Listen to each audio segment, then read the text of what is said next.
திட்டத்தை அங்கு அறிவித்திருக்கிறது. இந்த திட்டம் இந்த திட்டம் உலகத்தின் பல நாடுகளில் எதிர்க்கப்பட்டிருக்கிறது. குறிப்பா இந்த திட்டத்தின் ஊடாக இரத்த புற்றுநோய் மற்றும் நுரையீரல் வகுப்பாடு மற்றும் மாரடைப்பு போன்ற அதிபயங்கரமான மனித உயிர்களை காவு கொள்கின்ற மோசமான பின்விளைவுகளை பாதிப்புகளை ஏற்படுத்தக்கூடிய ஒரு மோசமான ஒரு திட்டம். அதனால்தான் இந்த திட்டத்தை தமிழக அரசு எதிர்க்கிறது.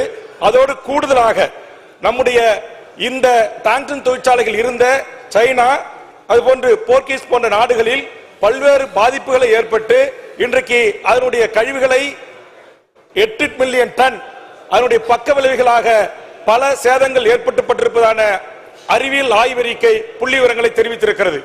ஐக்கிய நாடுகள் சபையில் இருக்கிற பல்வேறு அமைப்புகள் இந்த திட்டத்தை எதிர்த்து அதை முறியடித்திருக்கிறார்கள். ஆக இப்படிப்பட்ட ஒரு மோசமான ஒரு திட்டத்தை தொடர்ந்து ஒன்றிய அரசு தமிழ்நாட்டில் திணிப்பது, ஏற்கனவே மீத்தேன் ஹைட்ரோ கார்பன் உள்ளிட்ட திட்டங்களை திணிப்பது, நம்முடைய வேளாண் மண்டலத்தையே பாழ்நிலமாக மாற்றுவதற்கான முயற்சிகளில் ஈடுபட்டது. அதுபோன்று ஒன்றிய அரசு தனக்கு இருக்கிற அதிகாரத்தை பயன்படுத்தி மக்கள் உணர்வுகளுக்கு உணர்ச்சிகளுக்கு மதிப்பளிக்காமல் இன்றைக்கு 5000 ஏக்கர் விவசாய நிலங்களை பரந்தூருக்கு நாங்கள் கையகப்படுத்த வேண்டும் என்று அரசை நிர்பந்திப்பது, அதுபோன்று அதானி போன்றவர்களுக்கு பெரும் துறைமுகங்களுக்கு கடல் இயற்கை வளங்களை தாரவாக்கின்ற முயற்சிகளை இன்றைக்கு ஒன்றிய அரசு தொடர்ந்து ஈடுபடுவது. ஆதலால் மாண்புமிகு தமிழக முதலமைச்சரையும் மாண்புமிகு அவை முன்னவர் அவர்களையும் இந்த சிறப்பான அரசினர் தீர்மானத்தை தமிழக வாழ்வுரிமை கட்சியின் சார்பாக வரவேற்கிற அதே நேரத்தில் இந்த ஏன் நாம் இதை பாதுகாக்க வேண்டும் என்பதை இந்த அவையில் பதிவு செய்வதற்கு பேரவைத் தலைவர்கள் சில மணித்துளிகள் எனக்கு அனுமதிக்க வேண்டும். குறிப்பிட்ட இந்த பகுதியில் 2300 ஆண்டுகள் தொன்மையான மாங்குளம் தமிழ் கல்வெட்டு மீனாட்சிபுரம் ஓவாமலையில் அமைந்துள்ளது. இங்கே 4 கொய்தளத்தில் மொத்தம் 6 தமிழ் கல்வெட்டுகள் காணப்படுகின்றன. குறிப்பாக தமிழ் செம்மொழி என்கிற அங்கீகாரத்தை பெறுவதற்கு இந்த மாங்குளம் கல்வெட்டு தான் இன்றைக்கு வரலாற்று ஆவணமாக இருந்திருக்கிறது என்பதை ஒன்றிய அரசு ஏற்கனவே ஏற்றுக்கொண்டிருக்கிறது. ஆதலால் மேலும் இது போன்ற இந்த அரிப்பாட்டி கைஞ்சமலை உள்ள குகைத்தளத்தில் 2000 ஆண்டுகள் தொன்மையான 2 தமிழ் கல்வெட்டுகள் கிடைக்கப்பட்டிருக்கின்றன. மீனாட்சிபுரம் ஓவாமலையில் உள்ள 4 குகைத்தளத்தில் 50க்கும் மேற்பட்ட கற்படுவைகள் மற்றும் அரிப்பட்டியிலே சமணர் படுக்கைகள் கிடைக்கப்பட்டிருக்கின்றன. அதுபோன்று சுமார் 1200 ஆண்டுகள் பழமையான குடைவரை கோயில்கள் அமைந்துள்ளது. நம்முடைய அரசின் தீர்மானத்திலே அதை நீங்க மேலோட்டமாக சுட்டிக்காட்டியிருக்கிறீர்கள். கிபி 13ஆம் நூற்றாண்டை சேர்ந்த விக்ரம பாண்டிய மன்னர் காலத்து சிவன் கோயில் அரிப்பாப்பட்டியிலே அமைந்துள்ளது. கல்வெட்டுகளும் காண கிடக்கின்றன. அதுபோன்று அரிட்டாப்பட்டியில் காமன்குளம் கண்மாயில் 3500 ஆண்டுகளுக்கு முந்தைய கற்திட்டைகள் உள்ளிட்ட பெருங்கற்கள் சின்னங்கள் காணப்படுகின்றன. அதுபோன்று கைஞ்சமலை அடிவாரத்தில் ஆனைகொண்டான் கண்மாய் அமைந்துள்ளது. இக்கண்மாய் 700 ஆண்டுகள் பழமையான 2 தூண்களை உள்ளன. அதுபோன்று வடக்கு முனையில் 200 ஆண்டுகள் பழமையான இரட்டைக்கல் அவுலியா தர்கா, இஸ்லாமியர்கள் தொழுகை செய்கின்ற அவுலியா தர்காக்கள் வரலாற்று சின்னங்களாக பாதுகாக்கப்பட்டு வருகின்றன. அதுபோன்று வெளியிடப்பட்டி, நரசிங்கப்பட்டி, பெருமாள்பட்டி, அரிட்டாப்பட்டி, மீனாட்சிபுரம் ஆகிய ஊர்களுக்கு இடையில் பெருமாள் பகுதி வனப்பகுதியில் இன்றைக்கு இந்தியாவிலேயே அரிதாக காணப்படுகின்ற புள்ளிமான்கள் உள்ளிட்ட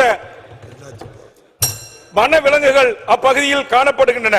ஆக சூழலியல் காரணத்திலும் வரலாற்று பெருமை கொண்ட இனம் தமிழ் இனம், தமிழர் என்கிற வரலாற்று பெருமை கொண்ட ஆய்வுகளை உள்ளடக்கிய செம்மொழி என்கிற அந்தஸ்தை பெறுவதற்கு காரணமாக இருந்த கல்வெட்டுகளும் அகழ்வாராய்ச்சிகளும் கிடைக்கப்பட்ட அந்த மதுரை மாவட்டத்தை முற்றுமுதலுமாக நிர்மூலமாக்கின்ற மிக மோசமான திட்டமான இந்த திட்டத்தை ஒன்றிய அரசு எந்த சூழலிலும் எக்காரணத்தை கொண்டும் தமிழ்நாட்டில் நடைமுறைப்படுத்த கூடாது.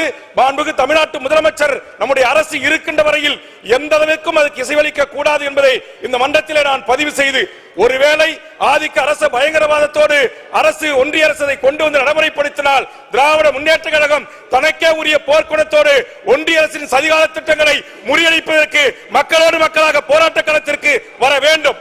சுங்கச்சாவடிகளை எதிர்ப்பதற்கு திராவிட முன்னேற்ற கழகம் போராட்டங்களை நடத்தியது. ஆட்சிக்கு வந்த பிறகும் சமூக நீதி விடயத்தில் ஒன்றிய அரசு எதிர்த்து போராடுகின்றீர்கள். அதுபோன்று மக்கள் விரோத நாசகர மோசகர இந்த திட்டங்களை ஒன்றிய அரசு எந்த சூழலிலும் கனவிலும் நினைத்து பார்க்க கூடாது.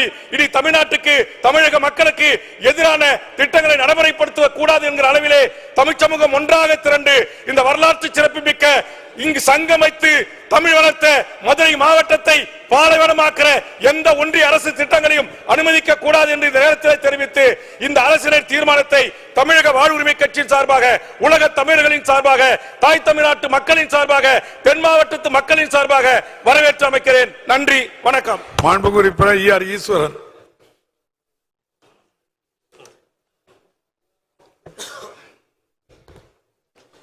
மாண்புமிகு பேரவைத் தலைவர் அவர்களே,